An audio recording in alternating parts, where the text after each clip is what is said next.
Okay, now I'm going to read from Philippians 3, verse 15.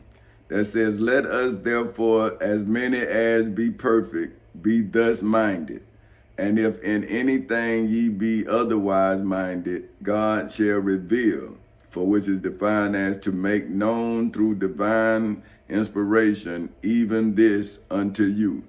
Now, like I say, I always want the reader to understand what I'm saying, because like I say, if I'm preaching something in a church, right, where they don't want people to raise their hand who don't understand what that word means, and they just, oh, glory, but you don't understand. So what you saying that for if you don't understand what the meaning of the word that was spoken said? So how can you have comprehension when you don't comprehend? You see what I'm saying? See, that's what I'm saying. The thing about educating uneducated people, it's like you exploiting them. You know, like people talk about how white people exploited black people in black exploitation films, right? But I'm saying they exploit black people in black churches all the time, because they tell black people about something, but they don't tell them what they telling them about. Like them people, these words, a lot of people don't even know what they mean, right? See? So it's like, if you don't know what reveal mean, right, then you don't understand that revealing is something that's being revealed. So if you have corruption in your midst, then revelations is a revealing of what you don't understand. See, and that's what I'm saying. If I created this economy, right, I'm talking about my economy. That's why I was able to go to court against the economy, the creators of the economy that failed. I was able to go into court with them based on the evidence of my economy. See, that's what you're not understanding. Like people, like they want me to give them money, but I'm telling them my economy not based on money, it's based on production. And when you produce, like that's why I've written 100 books, so I can then base my economy on my knowledge, right?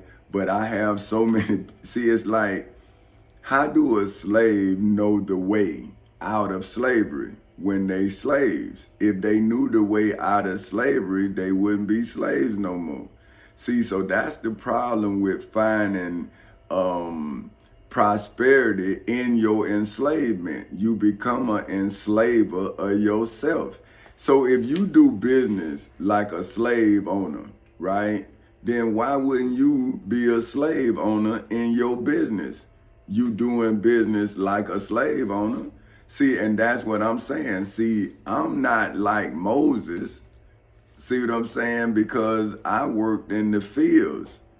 See what I'm saying? But I am like Moses to a slave who is in the fields of poverty. You see what I'm saying? Like, that's what I'm telling the slave. I'm saying, listen, I'm not a manager. You understand me? Like, if I was a manager, then I would be the straw boss. I was an employee, see? So I'm on the bottom of the post office. I am the workforce. I am not the management. Now, they wanted me to be a manager, but I didn't want to be a manager. See what I'm saying? Because I didn't like people telling me to do something to somebody because they wanted me to do something to somebody. I'm not that type of person. So I would just rather work, you understand what I'm saying, and take care of my family and still have my, my character intact. You see what I'm saying? Because I didn't sell my soul for position.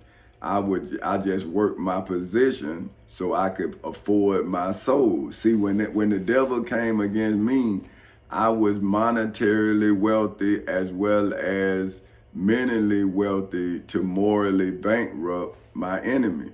See, because I couldn't financially bankrupt my enemy without hurting my own finances.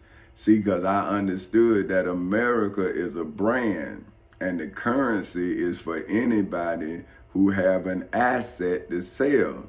See, in America, you have to have something before you can create revenue.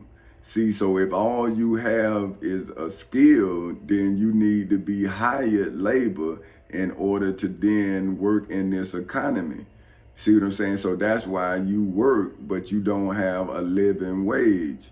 See, I'm saying by me working and then they taking my wage away that I was living on, then I had to then create another revenue stream. See, that's what I'm trying to tell my brother. So instead of me going to the darkness when they took the job away, I created a job out of the darkness. See, that's why now I'm giving you revelations in over 100 books. So that's why the book that I got published, which is The Gift, right? They redacted the information to show you the purity in the gift. You see what I'm saying? See, but if you can't read, then you can't see the sanctification that is wrapped up in the understanding of the gift. You see what I'm saying?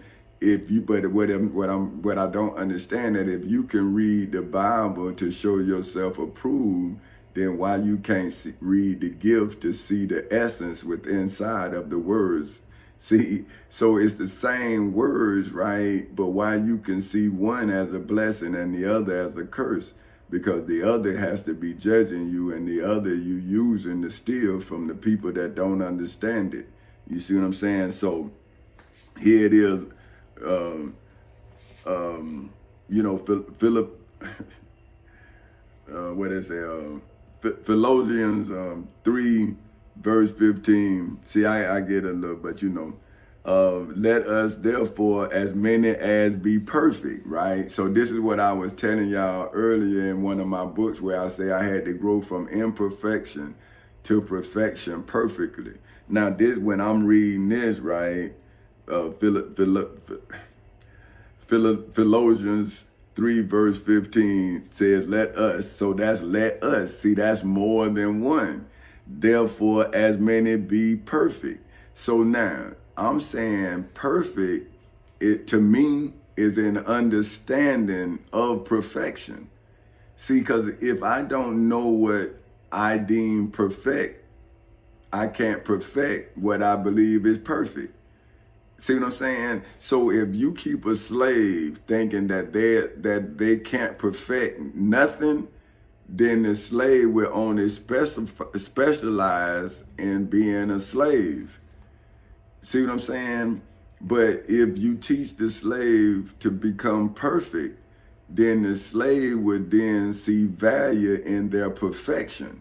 So then their craft would be one of dignity, right? And so when you have a person who is dignified doing a task, the task would become the identity or the definition of the person's dignity, right? So that's what Dr. Martin Luther King was saying. If you're gonna be a street sweeper,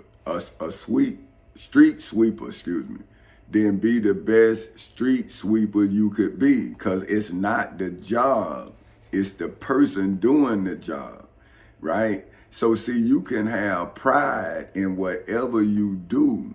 You see what I'm saying? But you got to have pride in doing it. See, so I have pride in emancipating my people. See what I'm saying? But I wouldn't have had pride in emancipating myself, because if I'd emancipated myself, how would my people know the value of me, right? Because if I couldn't share my value, how valuable am I, right? If I could shoot and you can't, like shoot a basketball and you can't, then everything on the shot. You see what I'm saying? But how about if I get hurt and I can't shoot the shot? But if I didn't teach you how to shoot it, how can we then shoot the shot? You see what I'm saying? So that's what I'm saying. Like, you may not be as prolific as I am, but you can still take the shot. But if you don't have confidence in you shooting the shot, then you missing the shot because you're not confident in yourself to make the shot. See what I'm saying? So this is what I'm telling slaves, right? We have to be as many be perfect, but thus minded. See, that's what I'm saying. You got to believe you can make the shot, even if you don't believe you can make it as many times as I can make it. You see what I'm saying? Because if I make it 6 out of 10 times, I'm 70%.